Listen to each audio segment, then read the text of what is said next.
Assalamu alaikum wa rahmatullahi ta'ala wa barakatuhu, barkanmu da safiya, fatan mun tashi cikin ƙoshin lafiya. Kafar yaɗa labarai ta Al Jazeera ta kawo wannan rahoto inda Trump ya bayyana wa rundunar sojojin ƙasar Amurka da ke jagoranta hare-hare da shiri da suke na mamaya da kuma kai munanan wasu yankuna kamar yadda ya bayyana a ƙasar Iran.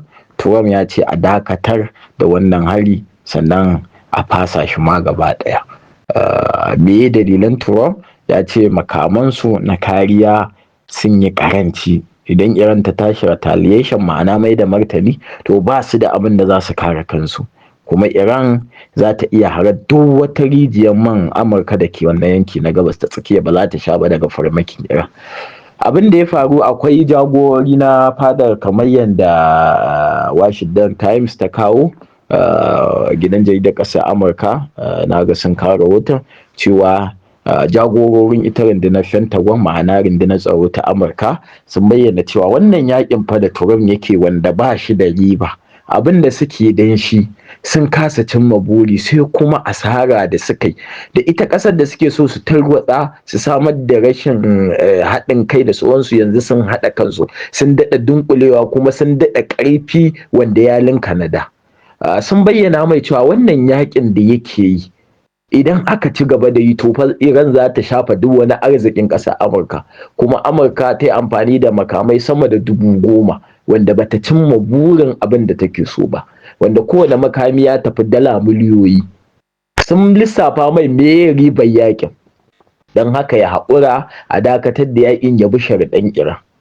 To shine a yanzu ya sanarwa cewa rashin makaman kariya da sauransu dai borin kunya, don haka duk wani hari da aka shirya da za a kai wa Iran to a fasa shi, wa'inda ma suka tafi su dawo.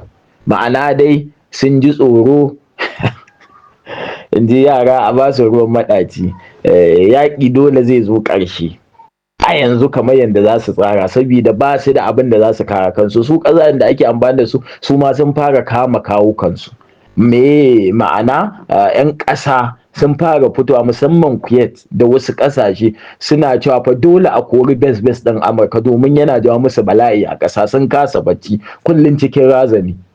To wannan ya ja dole ƙasashen su ma yanzu yaƙin basasa zai iya ɓalle musu a cikin ƙasa.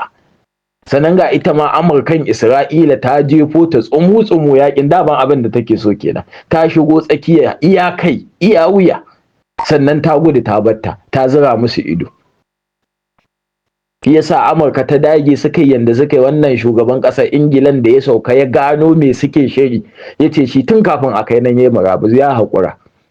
Shi kuma sabon wawan shugaban firaministan ƙasar Ingila sai ya nuna ma ya bawa wa Amurka sararin samaniya, bata kai ga fara amfani ba ga bala'in da ya fara biyo wa Ingila. Har yanzu da safe rahotannin da suke fitowa akwai ma'aikatan da suke ci da wuta na makamin inda take sata arziki, ga jiragen ruwanta a tekun Maliya ne a dai kawai a ga yana ci da wuta, an rasa masu wa suke kai mai har. To ita ma ta fara ja da baya, to ita ma Amurkan dole za ta ja da baya, tunda ita Ingilan akwai jagoran ai masu hankali. Amma dai ba abin da za mu cewa Allah sai dai godiya, nasara ce mai girma Allah ya bamu, mun samu nasara mai girma, kuma musulunci izzar shi da ɗaukakarsa da addini na tausayi na in ba a yi ma ba za ka yi ba, ya daɗa fitowa al'ummar duniya, ga haske na gidan manzo Allah ya daɗa shiga ko ina. Alhamdulillah, alhamdulillah.